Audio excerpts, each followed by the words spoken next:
राजस्थान के जैसलमेर में GST council की 55वीं बैठक हुई। बैठक की अध्यक्षता केंद्रीय वित्त मंत्री निर्मला सीतारमण ने की। इस बैठक में कई बड़े फैसले हुए जो वस्तुओं और सेवाओं की कीमतों को प्रभावित करेंगे। बैठक के बाद वित्त मंत्री निर्मला सीतारमण ने प्रेस कॉन्फ्रेंस को संबोधित करते हुए अलग अलग वस्तुओं पर लगने वाली जीएसटी की दरों को लेकर जानकारी दी। इस फहरिस्त में आपको सबसे पहले बताते हैं कि कौन कौन सी चीजें अब आपके लिए सस्ती होने जा रही हैं। क्या क्या सस्ता होने जा रहा। जीएसटी काउंसिल ने पब्लिक डिस्ट्रीब्यूशन के लिए इस्तेमाल किए जाने वाले फोर्टिफाइड चावल पर जीएसटी रेट्स को 18% से घटाकर 5% कर दिया है। वहीं 50% फ्लाई ऐश वाले एएससी ब्लॉक पर 12% जीएसटी रेट लागू होगा। इसके साथ ही किसानों की ओर से सीधे आपूर्ति की जाने वाली किशमिश और काली मिर्च आदि पर जीएसटी छूट दी जाएगी। इस फैसले से किशमिश, चावल, काली मिर्च और एएससी ब्लॉक में आपको कीमतों में राहत देखने को मिलेगी। जीएसटी काउंसिल ने जीन थेरेपी को किसी भी जीएसटी से पूरी तरह से छूट दे दी है। ट्रेड एक्सपोर्ट्स को सप्लाई पर कंपनसेशन सेस की दर घटाकर 0.1% कर दिया गया है, जो इसे ऐसी सप्लाई पर जीएसटी दर के अनुरूप बनाती है।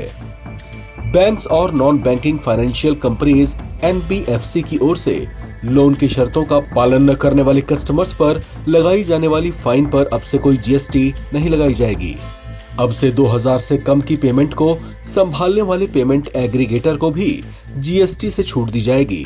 हालांकि ये छूट फिनटेक कंपनीज या पेमेंट गेटवे पर लागू नहीं होगा। अगर आप किसी छोटी कंपनी का रजिस्ट्रेशन कराना चाहते हैं तो इस प्रक्रिया को सरल और किफायती बनाने के लिए जीएसटी एक्ट्स में संशोधन की सिफारिश की गई है। क्या क्या महंगा होने जा रहा। पॉपकॉर्न, जो लगभग हर किसी की पसंद है, अगर वो खुला बेचा जाता है तो उस पर जीएसटी 5% की दर से लागू होगा, जबकि पैकेज्ड और लेबल्ड पॉपकॉर्न पर अब से जीएसटी 5% की जगह बढ़ाकर 12% हो जाएगी। जीएसटी काउंसिल ने इलेक्ट्रिक गाड़ियों की सेल को बढ़ावा देने के लिए पुरानी कारों पर जीएसटी रेट्स को 12% से बढ़ाकर 18% करने का फैसला किया है। इसमें पुरानी इलेक्ट्रिक गाड़ियां भी शामिल होंगी। खास बात यह है कि आम लोग ऐसी पुरानी गाड़ियां बिना जीएसटी के बेच सकेंगे, जबकि व्यापारी वर्ग की ओर से इस्तेमाल कारों के लिए नया नियम का प्रावधान होगा।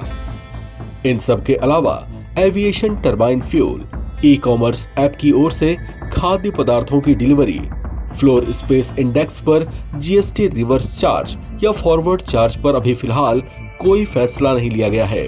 हालांकि वित्त मंत्री निर्मला सीतारमण ने संकेत दिए हैं कि भविष्य में इस पर भी फैसला लिया जा सकता है।